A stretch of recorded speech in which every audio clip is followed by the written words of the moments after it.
దేవుని వాక్యమును వినండి. శ్రాంతి దినం అంటే దినము పొద్దుటి నుంచి సాయంకాలం వరకు కాదు, 24 గంటల దినమే. కాబట్టి ఈ రోజున దేవుడు మనతో ఏం మాట్లాడతాడో మనం విందాము. ముఖ్యంగా ఈరోజు చాలా ముఖ్యమైన విషయాలు మీకు పంచాలని ఆశిస్తున్నాను. ఈరోజు చాలామంది మన మందిరంకి వెళ్తున్నాం. మన ప్రవక్తన ఎలా ఉందనేది చాలా ముఖ్యం. సో ఈ విషయాలు మనం ధ్యానించబోతున్నాం. మీరందరూ రండి, కూర్చోండి. దేవుని వాక్యము చివరి వరకు విని దైవ శిష్యులు పొందండి. ప్రార్థన. పరిశుద్ధమైన తండ్రి దయగల ప్రభువా, మరొకసారి నీ పాసనలోకి వస్తున్నాం నాయన. నీ వాక్యాన్ని మేము ధ్యానించబోచుండగా నీ సులువు చాటు మరుగుపరచు. ఏ ఉద్దేశముతోనైనా భూమి పునాది వేయక ముందే మమ్మల్ని నియమించావో, మమ్మల్ని కోరుకున్నావో, మమ్మల్ని ఎన్నుకున్నావో ఆ ఉద్దేశాలు నెరవేర్చు. ఈరోజు ప్రభా, నీ చిత్తంలో మేము నిలిచి ఉండి నీ మాటలు చివరి వరకు విని గ్రహించుకునే హృదయము, ఆలకించే చెవులు, నీ వాక్యముని నైనా ఉన్న మాధుర్యాన్ని చూసే నేత్రములు మాకు దయచేయమని యేసునామములో అడుగుచున్నాం తండ్రి, ఆమేన్. మరి ఈరోజు 1 తిమోతి 5వ అధ్యాయం మనం చూద్దాం. మరి ఇది 2 భాగాలుగా మనం దీన్ని డివైడ్ చేయాలని ఆశిస్తున్నాను. ఎందుకంటే ఇక్కడ పౌలు తిమోతికి ఒక ప్రవక్తను ఎలా ఉండాలి సంఘములో, అక్కడున్న సంఘస్థులు, అక్కడున్న యవనస్తులు, అక్కడున్న విశ్వాసులు ప్రవక్తను ఎలా ఉండాలి అనేది చాలా ముఖ్యంగా తిమోతికి పౌలు రాస్తున్నట్లు మనం చూడగలుగుతున్నాం. సో మొదటి కొన్ని వచనాలు ఈరోజు ధ్యానిద్దాం. 5వ అధ్యాయం మొదటి నుంచి కొన్ని వచనాలు చదవండి దయచేసి. వృద్ధుని గద్దింపగా తండ్రిగా భావించి అతన్ని హెచ్చరించుము. అన్నదమ్ములని, యవనులను, తల్లులని, వృద్ధ స్త్రీలను, అక్క చెల్లెండ్రని పూర్ణ పవిత్రతతో యవన స్త్రీలను హెచ్చరించుము. నిజముగా అనాథలైన విధవరాండ్రను. ఇక్కడ మనం చూసినట్లయితే పౌలు ఇక్కడ వృద్ధులు నిమిత్తం ఎలాగను ప్రవర్తించాలి మొదటగా తెలియజేస్తున్నాడు. రెండవది తండ్రుల విషయం ఎలా ప్రవర్తించాలని తెలియజేస్తున్నాడు. తల్లిల విషయం ఎలా ప్రవర్తించాలని తెలియజేస్తున్నాడు. అలాగే యవన స్త్రీల విషయము ఎలా ప్రవర్తించాలని తెలియజేస్తున్నాడు. 5వదిగా విధవరాల గురించి ఎలాగా ప్రవర్తించాలని తెలియజేస్తున్నాడు. కానీ మీరు ఈ వాక్యం చదివినట్లయితే మొదటగా మనము ఈ నలుగురు గురించి చూద్దాం. వృద్ధులు, తండ్రులు, తల్లులు, యవన సహోదరులు. యవన సహోదరులు అవనమండి, లేదా యవన సహోదరులు అవనమండి. మందిరం అనేది ఈరోజు చాలామంది మందిరంలో ఎలా ప్రవర్తించాలి, మందిరంలో ఎలా ఉండాలి అనే సంగతులు ఈరోజు చాలామంది విశ్వాసులు అర్థం చేసుకుంటలేదు. మందిరము ఒక సోషల్ క్లబ్ కాదండి. సోషల్ క్లబ్లో ఏం చేస్తారు సార్, అందరు కలిసి భోజనం చేస్తూ ఇకెక్కులు పక్కపక్కలు నవ్వుకుంటూ వారు ఆనందిస్తూ వారు దాన్ని కాలక్షేపం చేసే స్థలం. ఆడుకుంటారు, క్యారమ్ బోర్డు ఆడతారు, చెస్ ఆడుతుంటారు, వారు ఏమైనా తింటారు, వారు లోక విషయాలు మాట్లాడుతుంటారు. మందిరము ఒక సమాజముగా కూడి లోక కార్యాలు ధ్యానించే స్థలం కాదు, కానీ మందిరము దేవుని స్థలం. ఈరోజు చాలామంది అర్థం చేసుకుంటలేదు. మందిరానికి వారు వెళ్ళేది ఎందుకంటే చాలాసార్లు ఒకరు చెప్తున్నారు, అక్కడ మాట్లాడుతూ విన్నాను. మందిరంలో వారు ఆ మందిరంని వెళ్ళినప్పుడు అక్కడ నా వెనకాల 2 యవనస్తులు కూర్చున్నారు. వాడు అంటున్నాడు ఇంకొకటితో, ఈ మందిరంలో అందమైన అమ్మాయిలు ఎవరు ఉన్నారో చూడరా అని అడుగుతున్నాడు. ఏమండి అంటే వీరు ఎందుకు వచ్చారు మందిరానికి? అమ్మాయిలు చూస్తానికి, అబ్బాయిలు చూస్తానికి. ఈరోజు మందిరంలో ఉన్న పరిశుద్ధత, మందిరంలో ఉన్న పవిత్రత అర్థం కావట్లేదు. మా నాన్నగారు విజయవాడలో గెట్ టుగెదర్ పెట్టినప్పుడు కొంతమంది చెన్నై నుంచి విజయవాడ రావాల్సి వచ్చింది. చాలామంది యవనస్తులు వచ్చి వారు సౌండ్ సిస్టము, ఎక్విప్మెంట్స్ అని పెడుతున్నారు. పెట్టినప్పుడు మేము గమనించాము ఏంటంటే ఆ యవనస్తులు, ఆ ప్రాంతంలో ఉన్న యవనస్తురాలు లేకపోతే యవనస్తులతో సంభాషిస్తాం, వారు ఈ సోషల్ మీడియాతో మాట్లాడతాం. ఈ విషయాలు తెలుసుకున్నప్పుడు ఎంతో బాధపడతాం, ఎంతో ఒక విచారముతో ఆ విషయాలు వారితో ఖచ్చితంగా మాట్లాడటానికి దేవుని సేవకులకి సహాయం చేశారు. నిజంగా మందిరం అనేది కామముతో నిండి ఉన్న స్థలం కాదు. మందిరము ఎవడు గొప్ప, ఎవడు మెరుగు అని చూపించుకునే స్థలం కాదు, కానీ మందిరము దేవుని స్థలం. ఇక్కడ పౌలు తిమోతితో అంటున్నాడు, చూడండి మొదటి వచనం ఒకసారి చదవండి. వృద్ధులని దిద్దద్దు. మళ్ళీ చదవండి దయచేసి. వృద్ధుల్ని గద్దింపక తండ్రిగా భావించి. వృద్ధులని గద్దింపక. చాలా మంది ఈ మాటను తీసుకుని వయసులో పెద్దవారు సేవకుల్ని, పాస్టర్ గారులు వారు వాక్యానుసారం గద్దిస్తున్నప్పుడు వారు అంటుంటారు, నువ్వు మమ్మల్ని గద్దించకూడదు కదా, పౌలు గారే అన్నారు కదా, వృద్ధాప్యంలో ఉన్న వారిని గద్దించద్దు, వృద్ధుల్ని గద్దించద్దు, పెద్దల్ని గద్దించద్దు. తల నెరుస్తాం అనేది ఒక దీవెనికి, ఆశీర్వాదానికి సూచన. కానీ ఈరోజు మనం చూసినట్లయితే ఎవరు యవనస్తులు, ఎవరు వృద్ధులు అనేది మనము కనుగొలేకపోతున్నాం.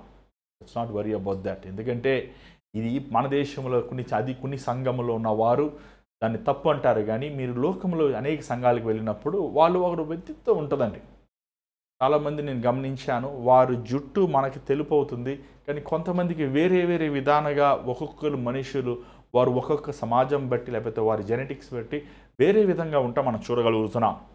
సో అక్కడ తెలుపు లేకపోతే నలుపు లేకపోతే ఎరుపు అది కాదు, కానీ అక్కడ ముఖ్యమైనది ఏంటంటే వృద్ధులు, నీ వయసు.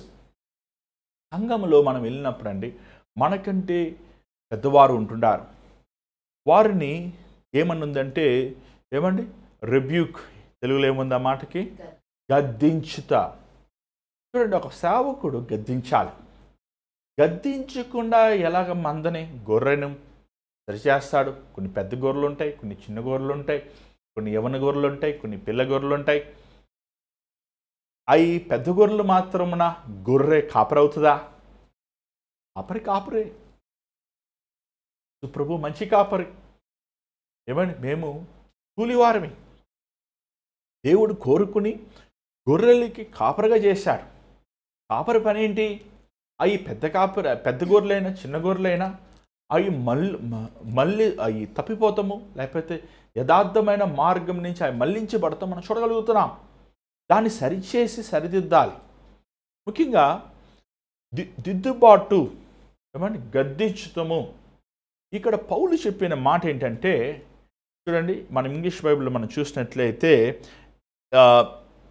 ఇక్కడ మనము వాడిన పదము గద్దించుట అంటే ఏంటంటే ఆ వ్యక్తిని సమాజంలో నుంచి తీసివేయద్దు, మందిరముకి రానివ్వకుండా ఆటంకపరచద్దు, అతన్ని వెలివేయద్దు. పౌలు ఏమాత్రము మందిరములో ఏ ఒక్కడు వెలియబడటానికి ఒప్పుకోలేదు. తను ఎంత దుర్మార్గుడైనప్పటికీ, తను ఎంత భ్రష్టుడైనప్పటికీ, తను అపవాది చేతిలో అపచెప్పాల్సిన వచ్చినప్పటికీ తన ఆత్మ రక్షించబడాలి, తను మారు మనసు పొందాలి, తను సరిచేయబడాలి, తను కడగబడాలి, తను శుద్ధి చేయబడాలి, తను దేవునిలో స్వరూపములకు పశ్చాత్తాపడాలి, రావాలి అనే ఆశతోనే ఉన్నాడు. కానీ తనకి మందిరం విషయంలో పెత్తనం అప్పచెప్పద్దు, మందిరంలో నాయకత్వం ఇవ్వద్దు అనే కొన్ని విషయములు మనకి కొరింథీ సంఘాన్ని బోధిస్తూ మనం చూడగలుగుతున్నాం. ఈరోజు దిద్దుబాటు అంటే ఈరోజు చాలామందికి అసహ్యం. ఏమండి, ఒక సేవకుడు మీద పగ పెట్టుకుంటారు. ఈరోజు చూడండి, మనం ఏ ప్రసంగాలు వింటామండి, బాధపడద్దు, పడద్దు, వేదన పొందద్దు, మనుషులు నిన్ను విరోధంగా మాట్లాడి నిన్ను బాధపడద్దు, నీతో ఉన్నవాడు ప్రభువు అని ప్రసంగాలు మనం ఎన్నెన్నో వింటున్నాం. ఆ ప్రసంగాలు వింటున్నప్పుడు మనకు ఒకలాంటి ధైర్యము, ఒకలాంటి ఉల్లాసం మనకు కలుగుతుంటుంది కదా. కానీ దిద్దుబాటు కూడా అవసరమండి. నీ హృదయములో ఉన్న అవిధేయతలు, నీ హృదయములో ఉన్న దుర్మార్గమైన స్థితి, నీ హృదయములో ఉన్న పాప కార్యములు బయట పెట్టకపోతే, లేకపోతే అది యేసు ప్రభు సన్నిధిలో పరీక్షించి పరిశోధించి ప్రభు ఆయన రక్తముతో నీ హృదయంను కడకపోతే, నిన్ను దిద్దకుండా, నిన్ను క్రమశిక్షణలో పెట్టకుండా, నిన్ను శిక్షించకుండా నీ ఆత్మ ఎలా పరలోకం వెళ్తుంది అనుకుంటున్నావు? ఈరోజు చాలామంది యేసు ప్రభుని నమ్ముకుంటున్నారు, యేసు ప్రభుని నమ్ముకుని సాఫీ అయిన జీవితం ఉంటుంది అనుకుంటున్నారు. వారి అహము, వారి స్వార్థము, వారి ధనాపేక్ష హృదయము, వారు వంచే మనస్సు, వారి ఐకిక విచారములు, వారి లోకాశల నుంచి విడుదల లేకుండా దేవుని వైపు, దేవుని నుంచి వారు ఏమండి దేవుని వైపు ధ్యాస పెట్టకుండా, వారిలో నిజమైన లోతైన మార్పు లేకుండా ఈరోజు ఎంతోమంది వారు దేవుని వెంబడిద్దాం అనుకుంటున్నారు. చూడండి, నువ్వు దిద్దబడాలి, నువ్వు సరిచేయబడాలి. చార్లెస్ ఫిన్నీ గారు అన్నారు, చార్లెస్ స్పర్జన్ గారు అన్నారు, నిన్ను వారం వారం దిద్దేవారు, విమర్శించేవారు 100 రెట్లు నిన్ను పొగిడేవారి కంటే శ్రేష్టమని. ఏమండి చార్లెస్ స్పర్జన్ గారు చాలా చక్కగా చెప్పారు ఆ మాట. నిన్ను దిద్దేవారు నీకు ఫీజు లేకుండా నీలో ఉన్న బలహీనత వారికి చూపిస్తున్నారు. చాలాసార్లు మనుషులు మన అంటుంటారు, అది నువ్వు సరిగా చేయలేదు, ఇది నువ్వు సరిగా చేయలేదు, నువ్వు అలాగ లేవు, ఇలాగ లేవు. అది నిజంగా మనం వాక్యానుసారంగా అలాగ లేకపోతే మనల్ని మనం పరీక్షించుకొని సరిచేసుకుంటే ఒక అవకాశం. చూడండి, కొన్నిసార్లు మనం చేపల కూర తింటాం. ఆ చేపలు ఏమంటే శుభ్రం చేయాలంటే ఏం కావాలి? బండ కావాలి.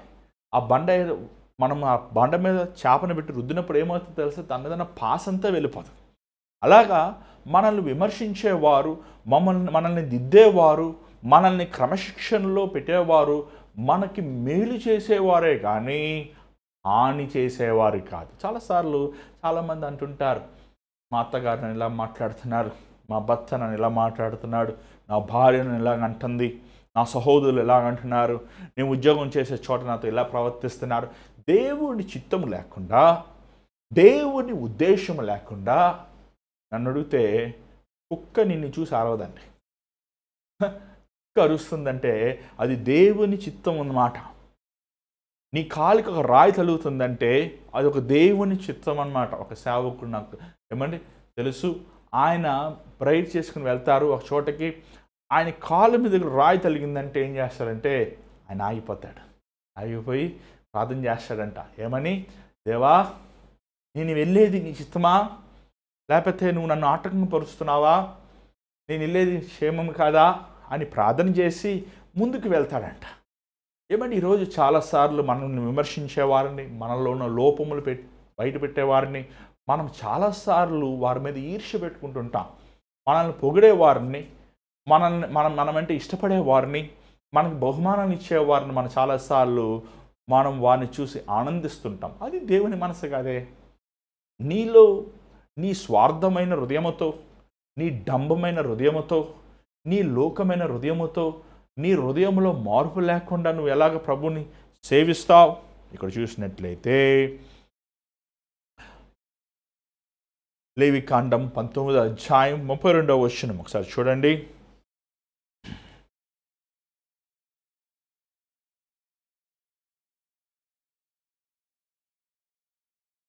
లేవికాండం 19వ అధ్యాయం 32వ వచనం. తల నరిసిన వాని ఎదుట లేచి ముసలివాని ముఖము గనపరిచి నీ దేవునికి భయపడవలను. ఓకే, అలాగే సామెతలు 16:31 చూద్దాం. సామెతలు 16:31 ఒకసారి చూడండి.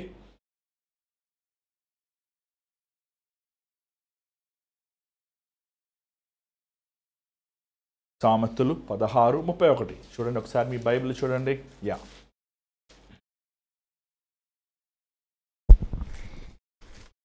నెరసిన వెంట్రుకలు సొగసైన కిరీటము, అవి నీతి ప్రవర్తన గలవానికి కలిగి ఉండును.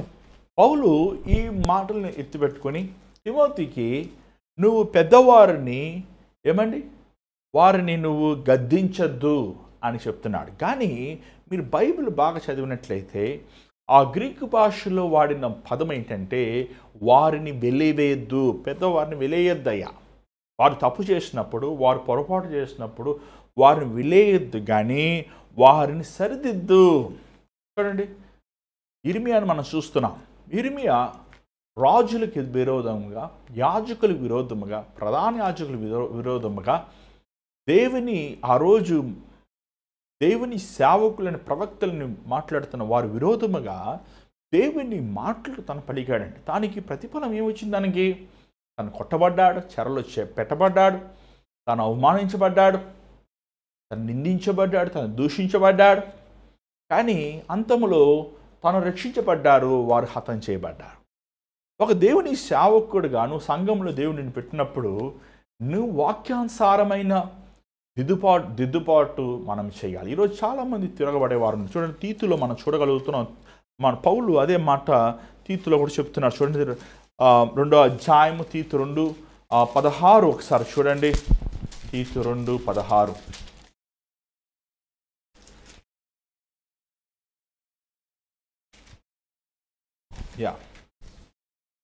చదవండి. వీటిని గురించి బోధించుచు హెచ్చరించుచు సంపూర్ణ అధికారంతో దుర్బోధను ఖండించుచు నుండుము. తీతు అంటున్నాడు, నువ్వు వీటిని గురించి, ఏంటిని గురించి? దేవునికి వాక్యమైన విరోధమైన కార్యాల గురించి నువ్వు ఏం చేయమన్నాడు? చదవనా సరే. దిద్దుచు ఖండించుచు దుర్బోధను ఖండించుచుండుము. నిన్నెవ్వనిని తృణీకరింపనీయకము. ఏమని? నీ దిద్దుచు ఖండించుచు వాక్యం అనేది మన హృదయంలో ఉన్న పాపంని ఖండించాలి. ఇక్కడ చూసినట్లయితే పెద్దవారు అయినప్పటికీ వారు దేవుని వాక్యం విరోధంగా అవుతున్నప్పుడు వారు తప్పును మనం ఎత్తి చూపించాలి. బైబిల్ చాలా వచనాలు ఉన్నాయండి. దాన్ని బట్టి ఎలాగ మనము ఎత్తి చూపించాలి అనేది ఏమంటే 1 తిమోతి 5వ అధ్యాయం 20వ వచనంలో ఉంది. చూడండి, అదే 5వ అధ్యాయం 20వ వచనం ఒకసారి చూడండి. ఒకసారి మీ బైబిల్లో ఒకసారి చూడండి దయచేసి.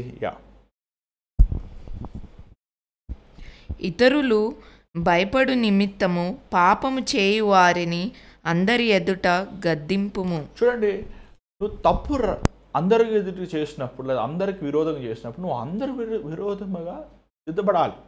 చాలాసార్లు సంఘములో పానుకు డబ్బులు తీసేస్తారండి. సంఘములో వచ్చేవారి ముందు అసభ్యంగా ప్రవర్తిస్తారు. మందిరములో దుర్మార్గమైన ప్రవక్తను కలిగి ఉంటారు.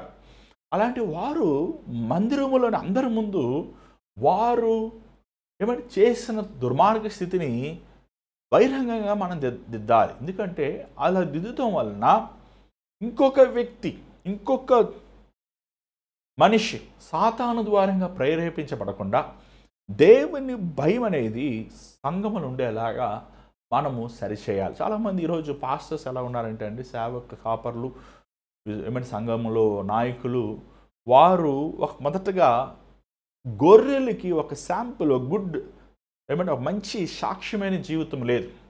రెండవదిగా వారి సంఘము ఉద్దేశం ఏంటంటే సంఘములో మనుషులు రావాలి, సభ్యులు రావాలి. మనం సంఘంలో ఉన్న వారిని దిద్దితే వారు రారు అనుకుంటున్నారు. కరెక్ట్, తప్పది. దేవుడు నీకు కొలిచి ఇచ్చిన మంది ఖచ్చితంగా వస్తారు. నువ్వు ఎంత అన్నాలు పెట్టి వాళ్ళకి ఎన్ని కేకులు ఇచ్చి నువ్వు వారికి ఎన్ని అలంకరణలు చేసి నువ్వు ఎన్ని వారికి బహుమానాలు ఇచ్చినా సంఘములో ఉన్న విశ్వాసులు ఏమండి వారు నిలకడగా ఉండాలంటే కేవలము దేవుడు ఆకర్షిస్తేనే వస్తారు. ఇంకోటి మీ జాగ్రత్త వినండి, నువ్వు ఖచ్చితమైన వాక్యంను బోధించినప్పుడు వాక్యము స్వరంగా నువ్వు ఏమంటే నువ్వు వారిని సిద్ధపరిచినప్పుడు వారు నిలిచి ఉంటారు. ఒకళ్ళు నిలిచి లేకపోతే అలాంటి వారు పరలోకానికి వెళ్ళరు. వారు నీ సంఘంలో వచ్చి ఆ కుర్చీలో కూర్చుంటాం వల్ల ఏం ప్రయోజనం? వాళ్ళు నీకు 10 సంవత్సరాలు 20 సంవత్సరాలు నీకు దశంభాగాలు ఇవ్వచ్చేమో, కానుకలు ఇవ్వచ్చేమో, కానీ వారిలో ఉన్న దుర్మార్గ స్థితి వల్ల వారు నిత్యమైన నరకాన్ని నియమించబడ్డారు. కాబట్టి వారు కూర్చున్న చోట కూడా వేస్ట్. తప్పు చేసిన వారిని మనము దిద్దాలి, క్రమశిక్షణ ఇవ్వాలి. గొర్రెలు సంఘములండి మన ప్రవక్తన ఈరోజు ఈ విషయాలు ఎవరు మాట్లాడతలేదు. వాక్యం చెప్తుంటే సెల్ ఫోన్ కలుగుతుంటారు. పాస్టర్ గారు దేవుని వాక్యం చెప్తుంటే ఏం చేస్తారంటే సెల్ ఫోన్ కలుగుతుంటారు. ఒక తమ్ముడు అలాగే ఏంటంటే ఆన్లైన్లో చూస్తాను, ఆన్లైన్ ఇంట్లో చూసుకో, మళ్ళీ ఇంటి మందిరానికి వచ్చి చూస్తున్నా. మందిరానికి వచ్చి మెసేజ్లు, మందిరానికి వచ్చి ఆఫీస్ పనులు, మందిరంలో వచ్చి చాటింగ్లు. ఈరోజు దేవుని భయం అనేది లేదండి. అలాంటి దుర్మార్గులు ఎంతోమంది మనం చూస్తున్నాం. చూడండి, కీర్తనలు 50వ అధ్యాయము, కీర్తనలు దయచేసి మీ బైబిల్ తిప్పండి, కొన్ని రిఫరెన్సెస్ చెప్తున్నాను. కీర్తనలు 50వ అధ్యాయము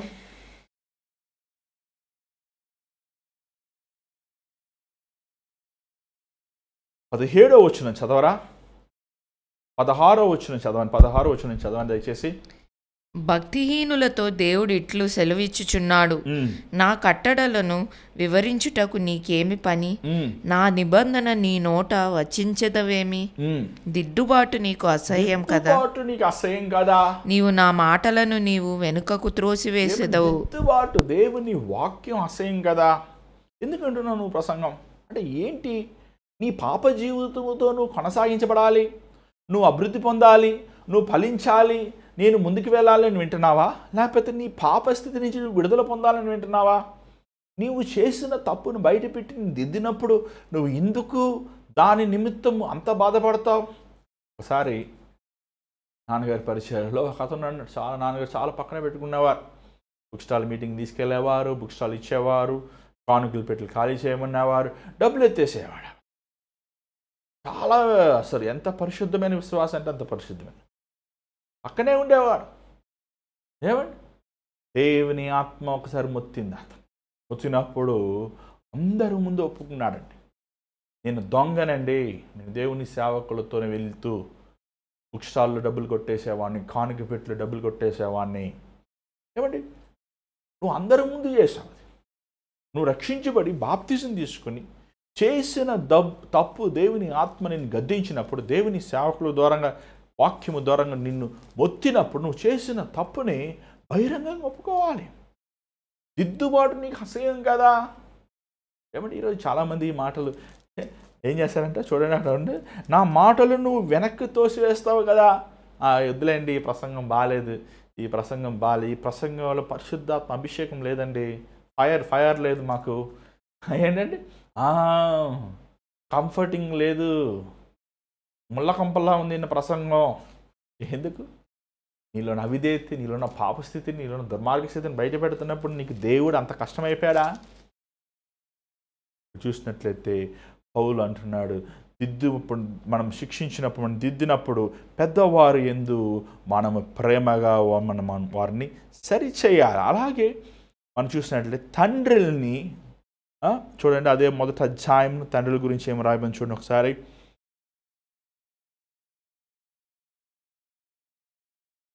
తండ్రుల గురించి దయచేసి చూడండి అక్కడ. తండ్రిగా భావించి అతని హెచ్చరించుము. ఏమంటే తండ్రిగా భావించి వారిని హెచ్చరించుము. ఈరోజు తండ్రులను మనం హెచ్చరిస్తే వారు తిరగబడి మనల్ని హెచ్చరిస్తారు. యాక్చువల్గా ఇంగ్లీష్లో ఏముందంటే ఎక్సాట్ అని ఉంది. ఎక్సాట్ అంటే టు ఎంకరేజ్మెంట్. ఏమండి, కానీ తెలుగులో కొంచెం వ్యత్యాసంగా ఉంది. ఏమన్నా తెలుగులో చదవండి. తండ్రులుగా భావించి వారిని హెచ్చరించుము అని ఉంది. ఎగ్జాట్ అంటే ఎంకరేజ్మెంట్కి హెచ్చరించడానికి చాలా వ్యత్యాసం ఉంది కదా. But we shall go with the ఏమండి ఇంగ్లీష్ బైబిల్లోనే వెళ్దాం, ఎందుకంటే ఇది స్పష్టంగా రాయబడి ఉంది. చూడండి, ఒక క్రిటిసిజం మనం చేస్తున్నాం, హెచ్చరిస్తున్నాం, ఒకరిని ఇది కరెక్ట్ కాదని చెప్తున్నాం, లేకపోతే ఇలా చేయకూడదు అంటున్నాం. అది చెప్పే విధం ఉంటుందండి. నువ్వు అంతే నరకానికి పోతావు, అంతే నువ్వు నశించిపోతావు. అప్పుడు అతనితో నువ్వు మాట్లాడటం లేని ప్రయోజనం.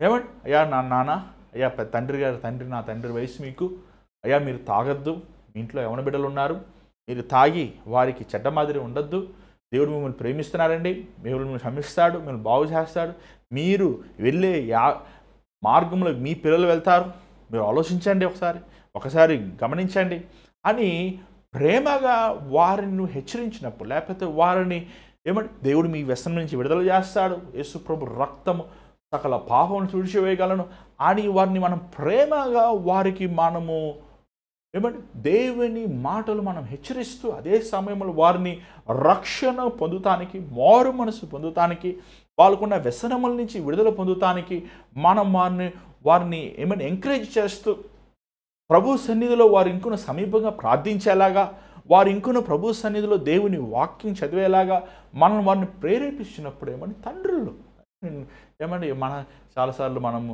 సంఘంలో వెళ్ళినప్పుడు చాలామంది తండ్రులు ఉంటారు. ఆ తండ్రులు మనం చూసినప్పుడు మనం ఎలాగా మన మనసు ఉండాలంటే మన తండ్రిని ఎలా చూస్తాం అలా చూడాలి. చాలాసార్లు ప్రార్థన అడుగుతుంటారు. నేను అడుగుతాను, మీ వయసు ఎంత అండి? మా వయసు 65 అండి, మా వయసు 70 అండి అంటాను. ఏమన్నా వారి కోసం వారు బాధలు చెప్తుంటారు. చాలాసార్లు మా పిల్లల్లో ఉన్నారు, నాకు ఆర్థికమైన ఇబ్బందులండి, అనారోగ్యము సమస్యలండి. అలాంటి సమయంలో నేను మా తండ్రి కోసం ఎంతగా భారంతో ప్రార్థిస్తానో అంత భారముతో నేను వారి కోసం ప్రార్థిస్తానండి. వారు ఆత్మీయమైన తండ్రులు. వాళ్ళు చాలాసార్లు చాలామంది నలిగిపోతుంటారు. ఒకసారి ఒక తండ్రి అలాగే బాధలో ఉన్నాడైనా, కొడుకు పోగొట్టుకున్నాడు, బాధలో ఉన్నాడు, నాకు తెలియదు, మిస్ కాల్ ఇచ్చాడు. సరే కాల్ చేశాను, ఎవరండి మీరు అన్న. అదేనండి నేను జోసెఫ్ ప్రకాష్ గారిని. మీరు ఫోన్ చేయలేదు కదా అన్నారు. ఫోన్ చేశారు కానీ ఆయన పాప పెద్ద ఆయన కదా. సరే మీరు ప్రార్థన చేయమంటారా? చేయండి, మీ భారం చెప్పండి అండి. చెప్తూ నా కొడుకు చచ్చిపోయాడండి, వాడికి 2 కొడుకులు, తన భార్య కూడా చచ్చిపోయింది, నా పెద్ద కొడుకు కూడా చచ్చిపోయింది కోవిడ్ వచ్చి అని ఏడ్చేస్తున్నాడు పెద్ద. బాగా హృదయం. ఎంతండి మీ వయసు? 70 సంవత్సరాలండి. నా హృదయం కదిలిపోయింది. ఏమండి, వారి కోసం భారత ప్రార్థన చేసినప్పుడు అయ్యా దేవుడు కృప చూపిస్తారు, మీకు శక్తిని ఇస్తారు, మీరు సహాయం చేస్తారు, మీరు బలపరుస్తారు, మీరు ధైర్యంగా ఉండండి అని వారిని ప్రోత్సాహపరుస్తున్నప్పుడు, వారిని ఎంకరేజ్ చేస్తున్నప్పుడు, అయ్యా ఈరోజు నా మనసు కొంచెం తేలిగ్గా ఉందయ్యా, నా ఆలోచనలు పెట్టుకుని నాకు అసలు ఎలా ఏంటి అవుద్దో అర్థం కాలేదు, కానీ నువ్వు ప్రార్థన చేసా కొంచెం మనసు తేలికపడింది అయ్యా. ఏమండి, ఒక తండ్రితో మనం అలా మాట్లాడుతున్నట్లు వారి భారము ఏమంటే వారు ఈరోజు ఎంతోమంది వారు 70 సంవత్సరాలు, 60 సంవత్సరాలు, 50 సంవత్సరాలు వచ్చిన తండ్రులు ఎంతోమంది దుఃఖంతో ఉండడం చూస్తున్నానండి. చాలామంది రిగ్రెట్ అవుతున్నారు, అయ్యో నా జీవితం ఇలా ఉండకూడదే, నేను ఇలా బతికి ఉండకూడదే, ఇలా పెంచి ఉండకూడదు నా బిడ్డల్ని, అయ్యో నేను ఇలా ఉండకూడదని ఎంతోమంది ఒక పరితాపమైన హృదయంతో వేదన చెందుతూ చూస్తున్నాం. అలాంటి వారిని మనం దేవుని సన్నిధిలో ప్రార్థించేవారుగా, వారు బలపడేవారుగా సంఘములో అలాంటి వారు అనేక మంది ఉన్నారు. ఒక కాపరి పని మాత్రమే కాదు, ఒక సంఘ పెద్ద పని మాత్రమే కాదు, ప్రతి ఒక్క విశ్వాసి. ఏమన్నా ఈరోజు మనం మాట్లాడుతున్నాం, సంఘంలో ఏం మాట్లాడుతున్నాం? మనం ఇంటి విషయాలు మాట్లాడుతున్నాం, ఉద్యోగం విషయాలు మాట్లాడుతున్నాం, మీరేం చేస్తారు, మీరు ఎక్కడ ఉంటారని అడుగుతున్నానే. కానీ రండి కలిసి ప్రార్థిద్దాం, రండి కలిసి దేవుని యందు ఆయన పాద సన్నిధిలో దేవుని వాక్యం చదువుదాం అనే భావం లేని వారుగా ఉన్నాం. సంఘములో లోకము, సంఘములో లోభము, సంఘములో గొప్పతనము, సంఘములో ఎవరు మెరుగైన వారు అని మనం గొప్పతనాన్ని చూపించుకున్నాం. కానీ మనం కలిసి ఏక మనస్సుతో దేవుని స్తుతించేవారం. మళ్ళీ అలాగే పౌలు తిమోతితో అంటున్నాడు, యవనస్తుల్ని నీ సహోదరుడు వలయించు. ఏమండి, దేవుడిచ్చిన కృప బట్టి మొన్న ఒక చిన్న పల్లెటూరు వెళ్ళాను. కొంచెం రాత్రి 1 గంట అయిపోయింది, అప్పుడే 12:30 అయిపోయింది. ఇంకా భోజనం చేయలేదు, అప్పుడే చెన్నై నుంచి అలసిపోయి ప్రయాణం కొన్ని వేల కిలోమీటర్ ప్రయాణం చేసి వాక్యం చెప్పి వెళ్ళిపోతుంటే ఒక చర్చ పాస్టర్ గారు పిలిచి నేను రండి చర్చి చూశాక వెళ్ళిపోతుంటే అక్కడ ఒక 3-4 యవనస్తులు ఉన్నారు. వాళ్ళు చూసి ఒక మాట అన్నయ్య అన్నాడు. అన్నయ్య అంటే చెప్పండి అయ్యా, చెప్పు తమ్ముడా అన్న వెంటనే ఆ తమ్ముడికి అర్థం కాలేదు, ఏంటి మీరు నన్ను తమ్ముడు అంటున్నారు ఏంటండి, ఏమండి అని కొంచెంసేపు వెనక్కి ముందుకు వచ్చి అన్నయ్య మీతో ఫోటో తీసుకోవచ్చా? తీసుకో అయ్యా. ఏమండి, ఆ ఒకటే కండిషను, మీరు నాతో ఫోటో తీసుకుంటే మీరు సేవ చేస్తారా?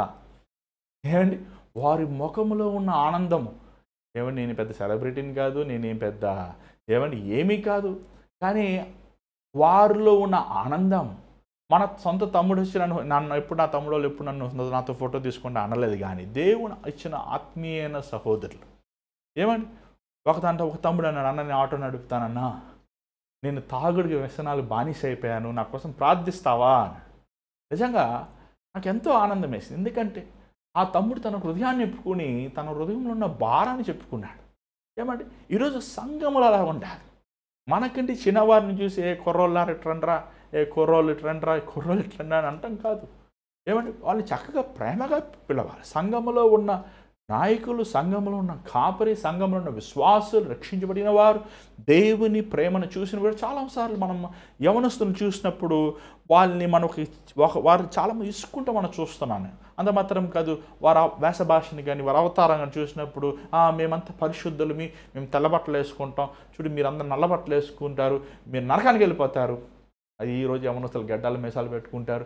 ఏమండి, అదేదో వాళ్ళు వేసుకున్న వస్త్రధారణలు లోకస్తుల్లాగా ఉంటాయి. కానీ మనము వారిని ద్వేషిస్తే ఇంకెప్పటికీ దేవుని ప్రేమ చూపించలేం. వారిని మనము సొంత సహోదరు వలె మనం ప్రార్థించినప్పుడు, వారిని మనం ప్రేమను చూపించినప్పుడు సంఘములో నీ ద్వారంగా ఒక ఆత్మ ప్రభువులో వస్తానికి ఆస్కారం ఉంది. అది చాలా ముఖ్యమండి. ఇంకోటి, సంఘములో ఉన్న యవనస్తుల్ని పట్టించుకోవాలి. ఒక సంఘము కట్టబడాలంటే, ఒక సంఘం అభివృద్ధి పొందాలంటే ఆ సంఘంలో ఉన్న యవనస్తులు ఎలా ఉన్నారు ముఖ్యం. యవనస్తులు రక్షించబడ్డారా? యవనస్తులు మారుమనసు పొందారా? యవనస్తులు దేవుని యందు భయభక్తులు ఉన్నారా? వారిని ప్రేమగాను వారిని దేవుని మనసుతో మనము వారిని క్రమశిక్షణలోకి, దేవుని భయములోకి మనం నడిపించాలి. అది ప్రతి ఒక్కడి బాధ్యత. ప్రతి ఒక్కడి అది ఏమండి రెస్పాన్సిబిలిటీ. దాని తర్వాత పౌలు ఏమన్నాడు చూడండి, 2వ వచనం దయచేసి. అన్నదమ్ములని, యవనులను, తల్లులని, వృద్ధ స్త్రీలను, అక్క చెల్లెండ్రని పూర్ణ పవిత్రతతో యవన స్త్రీలను హెచ్చరించుము. ఇక్కడ చూసినట్లయితే తల్లుల్ని, పెద్దవారు నీ తల్లి. ఏమంటే ఈరోజు ఆ మనసు ఉందండి ఎవరికైనా? పెద్దవాళ్ళతో వెళ్ళిపోతున్నాం. ఈరోజు ఎంత భయంకరమైన వార్తలు, ఎంత భయంకరమైన. ఏమైనా మన న్యూస్ చదువుతున్నప్పుడు చూసా, ఒక టీచర్ స్టూడెంట్తో వెళ్ళిపోయింది. అంటే ఇది స్టూడెంట్ ఈరోజు మన దేశంలో పంతులు గారు అంటే, పంతులమ్మ అంటే ఎంత గౌరవం. ఏమండి మన దేశం దేవుని తర్వాత వాళ్ళని ఒక దేవునిగా చూస్తుంటారు మన దేశం. అలాంటి వారు ఈరోజు అంత హీనంగా ప్రవర్తిస్తున్నారు పిల్లలతో, ఏమండి కుర్రవాళ్ళతో, యవనస్తులతో. తల్లులు, పెద్దవారు నీ తల్లి. ఏమండి అమ్మ తర్వాత అమ్మ. వారిని పట్టుకొని అపాసిస్తాము, వారిని పట్టుకొని ఎగతాళి చేస్తాం. సంఘములో ఏమని వృద్ధులు, పెద్దవారిని గౌరవించాలి. ఖచ్చితంగా వారిని మనం ప్రేమతో, వారిని మనము కొన్నిసార్లు ముసలమ్మ ముచ్చట్లు అంటారు కదా, ఏమండి మాట్లాడుతుంటారు. కానీ మనం అదే సమయంలో వారికి దేవుని వాక్యముతో వారిని మనం నడిపించాలి. సహనం కావాలి. వారు తల్లి లాంటి ప్రేమను చూపిస్తారు. అదే సమయంలో వారి మాట మనం వింటే సంఘంలో అనేక విషయాలు మనం తప్పిపోతుంటాం. కానీ దాన్ని సరిచేసి వివేచన, జ్ఞానం నీకు ఉండాలి. సంఘములో ఈరోజు అండి, సంఘములో ఏక మనసులే. యవనస్తులకి పెద్దవారికి ఒక సంబంధం లేదు. ఏమండి సంఘంలో ఉన్న సేవకుడికి మందకి సహవాసం లేదు. నాయకులకి వచ్చిన విశ్వాసులకి ఒక అనురాగాలు లేవు. ఈరోజు సంఘములో విభేదాలు, సంఘములో వ్యత్యాసాలు. ఎందుకంటే మనం వారిని ఒక సంఘంలో ఉన్న వారిని బయట మనుషులుగా మనం ఎంచుతున్నాం. ఎందుకంటే ప్రభు వల్ల మనం తీసుకుంటున్నప్పుడు ప్రభు శరీరం ప్రభు రక్తము మన శరీరంలో ఏముందో, నీ తల్లి వేరే ఉండొచ్చు, వారి తల్లి వేరే ఉండొచ్చు, కానీ యేసు ప్రభు నిమిత్తము మనం ఏక రక్తము కలిగి ఉన్నాం. మన బంధము లోకములో ఉన్న అన్నతమ్ముల కంటే, అక్క చెల్లెల కంటే, తల్లిదండ్రుల కంటే, తల్లి బిడ్డల కంటే గొప్ప బంధము మనకు దేవుడు ఇచ్చి ఉన్నాడు. అది మనం గమనించాలి. తల్లులైన వారు పెద్దవారు ఈ తల్లులుగాను గౌరవించాలి. పవిత్రమైన మన అబ్సల్యూట్ ప్యూరిటీ అని ఉంది ఇంగ్లీష్లో. అబ్సల్యూట్ ప్యూరిటీ, పవిత్రమైన హృదయముతో. సంఘములో చాలామంది ఉంటారండి. విధవరాళ్ళు ఉంటారు, విడాకులు తీసుకున్న వారు ఉంటారు, ఏమండి ఈ పెద్దవారు ఉంటారు, యవనస్తురాళ్ళు ఉంటారు. ఒక పురుషుడిగా లేకపోతే ఒక స్త్రీగా వైస్ వర్సా, ఏమండి మనము కంప్లీట్ పవిత్రతతో వారిని మనం దృష్టించినప్పుడు, మన సొంత తల్లిని మనం చూసినప్పుడు, మన సొంత సహోదరిని మనం చూసినట్లు మనము ప్రవర్తించాలి. ముఖ్యంగా పౌలు అంటున్నాడు, ఏమండి మీ యవన స్త్రీని సహోదరులుగా ఎంచాలి. సంఘము church is not a matrimonial website. చాలామంది మందిరానికి వచ్చి మేము చర్చిలో ఒక అమ్మాయిని చూసాం, అమ్మాయి బాగుంది, ఈ అబ్బాయిని చూసాం, ఈ అబ్బాయి బాగున్నాడు, మా అమ్మాయి సెట్. అది కరెక్ట్ కాదండి. ఒకవేళ నీకు అలా అనిపిస్తే, నీకు అలా ఒక ఒపీనియన్ కన్వే చేయాలంటే ఆ సంఘానికి వచ్చిన సంఘ పెద్దలు కానీ మొదట అసలు పెళ్ళి అయిందా, ఖాళీగా ఉన్నాడా కనుక్కోండి. రెండోది ఆ సంఘ కాపరికి ఇన్ఫామ్ చేయండి. మూడోది ప్రార్థనలు కనిపెట్టండి. అంతేగాని 10 రూపాయలు చేసేసుకొని వాళ్ళని వెళ్ళి కలిసేసి మాట్లాడేసుకొని మీరు పెళ్ళిళ్ళు చేసుకుంటామనేది కరెక్ట్ అయిన విధం కాదు. ముఖ్యంగా మనం చూసినట్లయితే యవనస్తురాలు, సంఘములో ఉన్న యవనస్తురాలు. ఈరోజు ఎంతమంది యవనస్తురాలండి ఈ మందిరంకి వచ్చి ప్రేమిస్తున్నారు. ఒక సిస్టర్ అలాగే చెప్పారు, అన్న నేను చర్చికి వెళ్ళాక ఒక మంచి బాగా పాటలు పాడుతున్నాడు, బాగా బైబిల్ చదువుతున్నాడు, నేను ఆ అబ్బాయిని ఎంతో మందిరంలో ఇష్టపడ్డానన్నా, మేమిద్దరు 4 సంవత్సరాలు ప్రేమించుకున్నాం, ఎంతో బలవంతంతో పెళ్లి చేసుకున్నాను, కానీ పెళ్ళయ్యక తెలిసింది ఏంటంటే అతను HIV/AIDS ఉందని. HIV/AIDS ఏంటంటే అంటే ఏంటి? నిన్నోడు చేయమన్నాడు, పెళ్లి చేసుకోమన్నాడు, మందిరాన్ని ఎందుకు వచ్చావు? నువ్వు దేవుణ్ణి చూడాలి కదా మందిరానికి వచ్చి.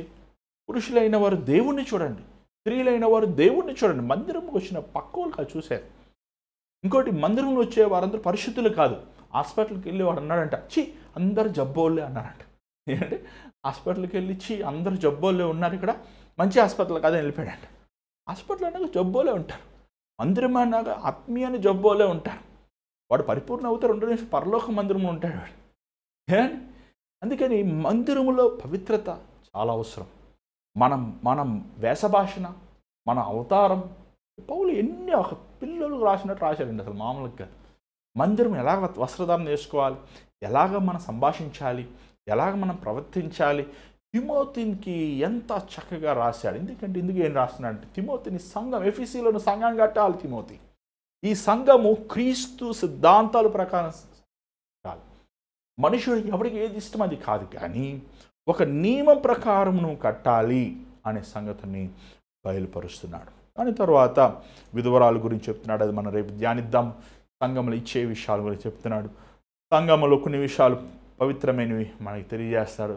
అది ఇంకోటి, చాలామంది అడుగుతారు, పౌలు గారు అన్నారు కదండి, కడుపు నిమిత్తము ద్రాక్షరసం పుచ్చుకోవచ్చని, అంటే పౌలు గారు తాగుతానికి లైసెన్స్ ఇచ్చారా అని అడుగుతున్నారు. దాని అన్నింటినీ రేపు జవాబు ఇస్తాను మీకు. మరి ఇప్పుడు మనం ప్రార్థిద్దాం, దయచేసి తల ఉంచండి, ప్రార్థిద్దాం. పరిశుద్ధమైన తండ్రి దయగల ప్రభు, అవునైనా సంఘములో మా ప్రవర్తన ఎంతో ముఖ్యమైనది. మా పెద్దవారి ముందు, యవనస్తుల ముందు, యవనస్తురాల ముందు, తండ్రుల ముందు, తల్లుల ముందు నైనా అయ్యా వారిని క్రమశిక్షణలో, అయ్యా వారిని సరిదిద్దుతూ, అదే సమయంలో నీ ప్రేమతో మేము వారిని ప్రోత్సాహపరుస్తూ, వారు క్షేమ అభివృద్ధి కోసం, వారు బాగుపడాలని, వారు నీరు సారూప్యములు రావాలని పౌలు తిమోతికి తన మనోవేదనతో, తన భారమైన హృదయముతో తను హెచ్చరిస్తూ నాయన ఈ మాటలను చూసినప్పుడు ఎంతో ఆనందం కలుగజేస్తుంది. ఈరోజు మా సంఘములోనైనా ఒకరి క్షేమమే ఒకరు ఆలోచించేవారు ఉండటానికి సహా, ఒకరిని గౌరవించేవారు ఉండటానికి సహా, సంఘములో కామముకు కానీ, సంఘములో లోభము కానీ, సంఘములో ధనముకు కానీ, సంఘములో ఎవడు గొప్ప అని అహంభావానికి కానీ కాక ప్రభా, సంఘములో క్రీస్తు స్వభావము ఉండటానికి సహాయం. మా ప్రవర్తన ప్రభా, సంఘముకు వెళ్ళినప్పుడు, మందిరానికి వెళ్ళినప్పుడు నువ్వు మమ్మల్ని చూస్తున్నావు, నువ్వు మమ్మల్ని గమనిస్తున్నావని అయ్యా మాకు భయమును దయచి, మాకు ఒక నేను ఆలోచన మా మైండ్, మా మనసులో ఎల్లప్పుడూ ఉండటానికి సహాయించి ప్రభా, ఈరోజు మా సంఘాలు పవిత్రపరచు. ఇప్పటికే ఎన్నో సంఘాలు ఉన్నాయి, ఎంతోమంది దేవుని సేవకులు ఉన్నారు, ఎంతోమంది సంఘ పెద్దలు ఉన్నారు, నాయకులు ఉన్నారు, అధికారులు ఉన్నారు సంఘములు. కానీ అనేక సంఘాలు ప్రభా నీకు విరోధముగా జీవిస్తుంది. మా సంఘాలు పవిత్రపరచు, నీ పరిశుద్ధాత్మతో దహించు ప్రభా. నాయకత్వం చేస్తున్న ప్రతి ఒక్క వ్యక్తిని నీ ఆత్మతో కాల్చబడతాను, పరిశుద్ధించబడతాను సార్. అవునండి, మా సంఘం మరొకసారి ఉజ్జీవించబడతాను, నీ ఆత్మ రగులుకుంటాను. ఇక్కడ చిత్తమైతే మళ్ళా రేపు కలుసుకుంటాను, సహాయం చేయమని యేసునామములో అడుగుచున్నాం తండ్రి, ఆమేన్. మరి ఇంతవరకు దేవుడు మాట్లాడి మీరు విన్నారు. మరి అన్నీ మీ అందరూ బైబిల్ కాలేజ్ తీసి చెప్పచ్చు, కానీ ఇది ప్రతి ఒక్క విశ్వాసి నేర్చుకోవాలి. దేవుని చిత్తమైతే హైదరాబాద్ ప్రాంతంలో బైబిల్ స్కూల్ అనేది ఒకటి స్టార్ట్ చేద్దాం ఆశిస్తున్నాము. మరి మీరు ప్రార్థన చేయండి. ఇది వారమంతా క్లాసులు ఉండవేమో, కానీ 1-2 క్లాసులు ఉంటాయి. మరి పొద్దుట 2-3 క్లాసులు ఉంటాయి, దాని సాయంకాలం అది వీలుంటాయి, ఆన్లైన్లో ఉంటాయి. సో ఈ విషయము ఒక ప్రాపర్ గ్రాడ్యుయేషన్ లాగా చేయాలని ఆశిస్తున్నాను. మరి ఈ విషయం మీరు ప్రార్థనలో పెట్టండి. సేవకులను సిద్ధపరుస్తాం, దేవుడు నాకు ఇచ్చిన పిలుపు. అనేక సువార్త పరిచర్లకు వెళ్ళి సువార్త పరిచర్లు చేశాను, ఇప్పుడు చేస్తున్నాను, ఇంకా వెళ్తాను. కానీ సేవకులు సిద్ధపరిచేదని దేవుడు నాకు ఇచ్చిన ముఖ్యమైన గురి. మరి కోవిడ్ వచ్చినప్పుడు ఇంచుమించు 20,000 మంది సేవకులు మన భారతదేశంలో మరణించారు, సౌత్ ఇండియాలో మాత్రమే, పల్లెల్లో, గ్రామాల్లో. సో సేవకులు గ్యాప్స్ ఎన్ని చోట్లకు వెళ్ళినా చాలామంది అడిగేది ఏంటి, మాకు పాస్టర్స్ కావాలండి, మంచి పాస్టర్స్ ఉంటే చెప్పండి అని అడుగుతుంటారు. సో నేను చెప్పలేకపోతున్నాను, ఎందుకంటే లేరు. కానీ ఇది ఒక సంస్థగా చేసి దీన్ని చేయాలని ఆశ లేదు, కానీ దేవుడిచ్చిన భారాన్ని, దేవుడిచ్చిన అభిషేకాన్ని వారికి నేను పంచాలి, వారిని నడిపించాలని ఆశతో మరి ఈ పరిచయం చేయాలని ఆశిస్తున్నాను. మరి అది ఎప్పుడు జరుగుతుంది, ఎలా జరుగుతుందో నాకు తెలియదు. మరి దేవుడి మహాకృప బట్టి హైదరాబాద్ ప్రాంతంలో మరి చిన్నగా కూడుకుని ఆరాధిస్తాను, దేవుడు సాయం చేస్తున్నాడు.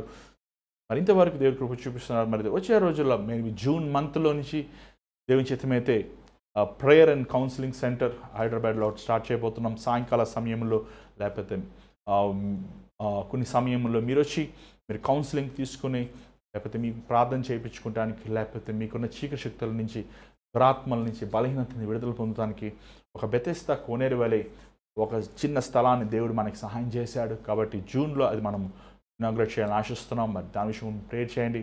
అలాగే సంఘంలో కూడా బైబిల్ స్కూల్ ఉండదు ప్రార్థిస్తున్నాను.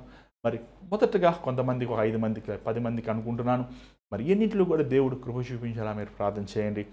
అంత మాత్రమే కాదు, ఈ పరిచయలో మీరు కూడా పాలు పొందండి. ఇంత భారమైన ఈ పరిచయలో మీరు మీ గుప్పులిప్పి ధారాళంగా ఈ పరిచయలు విత్తండి. దేవుడు మిమ్మల్ని ఖచ్చితంగా దీవిస్తాడు. మరి దేవుని చేతి మీద రేపు కలుసుకుందాం. మీ ప్రార్థన అవసరాలు పంపిస్తాం మర్చిపోవద్దు. మరి స్క్రీన్ మీద కనబడుతున్న నెంబర్కి వాట్సాప్ కాల్ మీ చేయొచ్చు. మీకోసం మేము మనదిని ప్రార్థిస్తాం. మరి దేవుని చేతి మీద రేపు కలుసుకుందాం. అంత God bless you. Take care.